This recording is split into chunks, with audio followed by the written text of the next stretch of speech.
Hello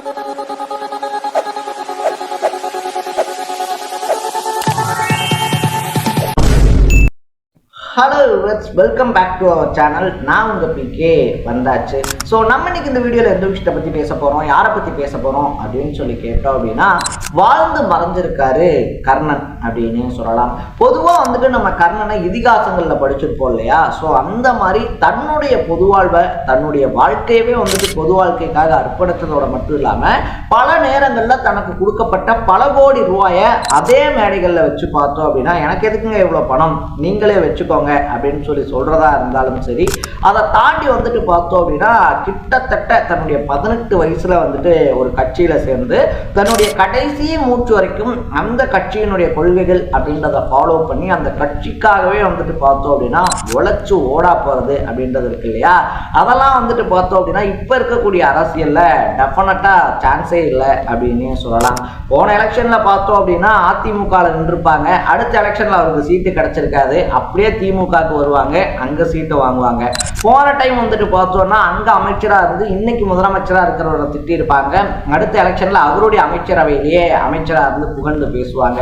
இதெல்லாம் அரசியல்ல சாதாரணமப்பா, சகஜமப்பா அப்படின்னு சொல்லி எல்லாரும் பேசும்போது ஒரு ரூபா கூட தனக்கு அப்படின்னு சொல்லி எடுத்துக்காம பொதுமக்களுக்காக ஓடி ஓடி உழைச்சு அந்த பொதுமக்களே தன்னை பொது தேர்தலில் தோக்கடிச்சாலும் என்ன நீங்க தோக்கடிச்சா எனக்கு என்ன, நான் வந்துட்டு உங்களுக்கு அதுக்காகலாம் வராம இருந்துட மாட்டேன், என்ன நீங்க தோக்கடிச்சிட்டீங்கல்ல அப்படின்னு சொல்லிட்டு உங்களுக்கு ஒரு பிரச்சனை அப்படின்னா அதை பார்த்துட்டு நான் சும்மா இருந்துட மாட்டேன் அப்படின்னு சொல்லி பொதுமக்களுக்கு ஒரு பிரச்சனை, ஒடுக்கப்பட்ட மக்களுக்கு ஒரு பிரச்சனை, ஒரு கனிம வள முறைகேடு நடக்குது அப்படின்னா அங்க ஒழிக்கக்கூடிய முதல் குரல் நல்லக்கண் அவருடைய குரலாதான் இருந்திருக்கு அப்படின்னு சொல்லலாம். ஸோ அவருடைய கடைசி நிமிடங்கள்லையா இருந்தாலும் சரி, இல்லை அவருடைய இறுதி மரியாதை எப்படின்னா இருந்தாலும் சரி, கட்சி பேதம் இல்லாமல் வந்துட்டு பார்த்தோம் அப்படின்னா பல கட்சி தலைவர்களும் வந்துட்டு கலந்துக்கிறதும், அதை தாண்டி பல கட்சி தலைவருடைய அறிக்கையும் பார்த்தாலே நமக்கு தெரியும். மாற்று கட்சியினராக இருந்தாலும் கூட நல்ல கண்ணு அப்படின்ற ஒரு பெயர் இருக்கு இல்லையா?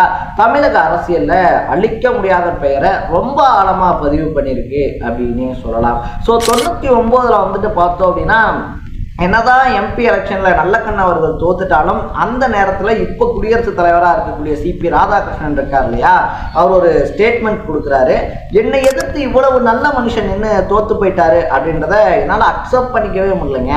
பொதுவாக வந்துட்டு நல்லவங்க அப்படின்னு சொல்லி இருக்காங்கன்னு வச்சுக்கோங்களேன், நம்ம ஒரு விஷயத்துல ஜெயிக்கிறோம் அப்படின்னா ரொம்ப பெரிய அளவில் சந்தோஷம் மட்டும்தானே இருக்கும். ஒரு வெற்றினா அது சந்தோஷத்துக்கு உண்டானது அப்படின்ற நிலைமையை மாத்தினது என்னுடைய வெற்றி. என்னடா எதிர்த்து நின்று இவ்வளோ ஒரு நல்ல மனுஷன் அவர் தோத்துட்டாரே அப்படின்னு சொல்லி நான் ஃபீல் பண்ணேன் அப்படின்னு சொல்லி ஜெயிச்சவர் ஃபீல் பண்ணக்கூடிய அளவுக்கு, ஐயோ நம்ம ஜெயிச்சதுக்கு அவர் ஜெயிச்சிருக்கலாமே அப்படின்னு சொல்லி நினைக்கக்கூடிய அளவுக்கு ஒரு உத்தமர் அப்படின்னே நல்லக்கண் அவர்களை டெஃபினட்டா சொல்லலாம்.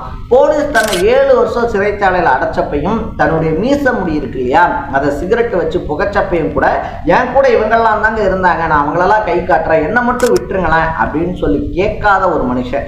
இன்னும் சொல்லணும் அப்படின்னா இது ஆப்போசிட்டா நடந்துச்சு. போலீஸை பொறுத்த வரைக்கும் உங்க கூட யார் யார் இருந்தாங்க இந்த போராட்டத்துலன்னு சொல்லி சொல்லுங்க, அவங்களெல்லாம் அரெஸ்ட் பண்ணிட்டு உங்களை விடுறோம் அப்படின்னு சொல்லி சொன்னப்பையும் கூட அந்த 7 வருஷம் முழுமையா சிறையில் இருந்துட்டு வெளியே வந்தாரே தவிர இவங்கெல்லாம் என் கூட வந்தாங்க, அவங்கள பிடிச்சிக்கங்க, என்னை விட்டுருங்க அப்படின்னு சொல்லி சொல்லாத ஒரு மனுஷன். உழுபவனுக்கே நிலம் சொந்தம் அப்படின்னு சொல்லி போராடின ஒருத்தர் அன்னைக்கு தலித்துகள்லாம் வீடுகள் வச்சுக்க உரிமை இல்லை அப்படின்னு சொல்லி சொன்னப்ப 4000க்கும் மேற்பட்ட தலித்துகளை கூப்பிட்டு இல்ல அவங்களும் வீடு வச்சுக்கலாம், அவங்களுக்கும் சக மனுஷங்களுக்கு உண்டான மரியாதை தரணும், உரிமைகள் தரணும்னு சொல்லி கூக்குரல் போட்டவர். மதுரையில் இருக்கக்கூடிய 2 ஊராட்சிகள்ல தலித் ஊராட்சி மன்ற தலைவர்களே ஆக முடியாது அப்படின்ற சுச்சுவேஷன் இருந்தப்ப 4000-5000க்கும் மேற்பட்டவர்களை கூட்டி அங்க ஊராட்சி மன்ற தலைவரா தலித் சமுதாயத்தை சேர்ந்த ஒருத்தர் வரணும் அப்படின்னு சொல்லிட்டு மாபெரும் உண்ணாவிரத போராட்டத்தை நடத்தி 2006 கலைஞர்களுடைய ஆட்சி வந்ததுக்கு அப்புறமா பார்த்தோம் அப்படின்னா அங்க தேர்தல் நடக்க வச்சு அதை செஞ்சும் காட்டினாரு அப்படின்னு சொல்லலாம்.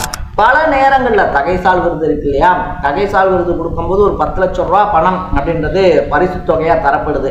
மற்றவங்க யாராக இருந்தாலுமே இந்த 10 லட்சத்தில் ஒரு 10 பவுன் நகையை வாங்கி வச்சுருவோம், ஒரு 2 சென்ட் இடத்த வாங்கி போட்டுருவோம் அப்படின்னு சொல்லி நினைக்கும் போது தன்னுடைய சொந்த காசு 5000 ரூபாய் அந்த 10 லட்சம் ரூபாய்க்கு மேலே வச்சு இதை நீங்கள் நிவாரண நிதிக்கே வச்சுக்கோங்க, முதலமைச்சருடைய நிவாரண நிதிக்கே வச்சுக்கோங்க, மக்களுக்கு ஏதாவது பண்ணுங்க அப்படின்னு சொல்லிட்டு வெறும் கையை வீட்டுக்கு கொண்டு போனவர் அப்படின்னே சொல்லலாம். லட்சங்கள் தானே அதனால விட்டுட்டாரு. ஒருவேளை கோடியில பார்த்திருந்தா மனசு சஞ்சனப்பட்டிருக்குமோ என்னமோ, மனசு அளவாஞ்சிருக்குமோ என்னமோ அப்படின்னு சொல்லி கேட்டோம்னா தன்னுடைய 80வது வயசுக்காக தன் சொந்த கட்சியை சேர்ந்தவர் வந்துட்டு 1 இல்லை 2 இல்லை 1 கோடி ரூபாய் நிதி திரட்டுறாங்க. நல்லக்கண்ணு அவருடைய 80வது பிறந்த நாளுக்கு 1 கோடி ரூபாயை மேடையில் வச்சு கொடுக்கும்போது கூட இதை நான் வச்சு என்ன பண்ண போறேன், கட்சிக்கு இதை வச்சுக்கோங்க அப்படின்னு சொல்லிட்டு கட்சி நிதிக்காக அந்த 1 கோடி ரூபாயை கொடுத்துட்டு போனோம் பெரிய மனுஷன் அப்படின்னு சொல்லலாம். அம்பேத்கர் விருது அறிவிக்கப்பட்டு 1 லட்சம் ரூபாய் கையில் கொடுக்கப்படும் போது கூட இதில் 50,000 நீங்களே வச்சுக்கோங்க, கட்சிக்கு சார்பாக வந்துட்டு நீங்கள் 50,000 வச்சுக்கோங்க அப்படின்னு சொல்லி கொடுத்துட்டு விவசாய நல சங்கங்களுக்கு 50,000 ரூபாயை டொனேஷன் பண்ணிட்டு போறாரு. இதை தாண்டி நீங்க பொது வாழ்விலே இருக்கீங்க, நீங்க வந்துட்டு அட்லீஸ்ட் குடியிருப்பு வசதி வாரியம் இருக்கு இல்லையா, அங்க இருக்கக்கூடிய வீட்டுல ஃப்ரீயாவது இருந்துக்கங்க, நீங்க வந்துட்டு இலவசமா தங்கிக்கங்களேன் உங்களுடைய கடைசி மூச்சு வரைக்கும்னு சொன்னப்ப இல்ல அதெல்லாம் முடியாது, மாசம் 4,500 ரூபாய் வாடகை தர்றேன் அப்படின்னு சொல்லி கடைசி மாசம் வரைக்குமே அந்த வாடகையை 1 மாசம் கூட தவணை சொல்லாம 1 மாசம் கூட பெண்டிங் வைக்காம மாசம் அந்த 4,500 ரூபாவை கொடுத்த மகா உத்தமன் அப்படின்னு சொல்லலாம்.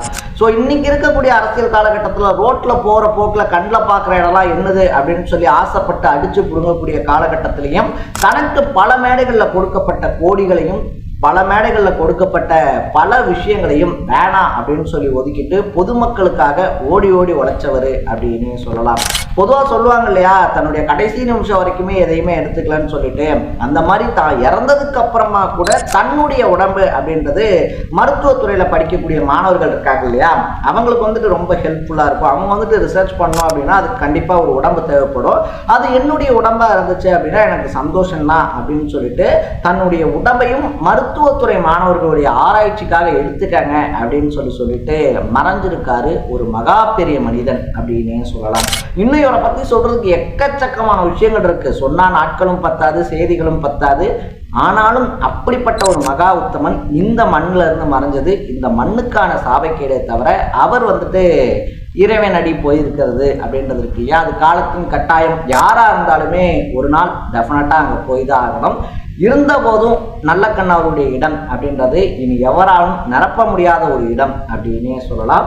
இந்த நேரத்துல அவருடைய மரணத்துக்கு, அவருடைய இறுதி பயணத்துக்கு நம்மளுடைய சேனல் சார்பாக ரொம்ப பெரிய இரங்கல்கள் அப்படின்றத தெரிவிச்சுக்கிறோம். நாளைக்கு இதே மாதிரி வேற ஒரு வீடியோவில் பார்க்கலாம். பாய் பாய்.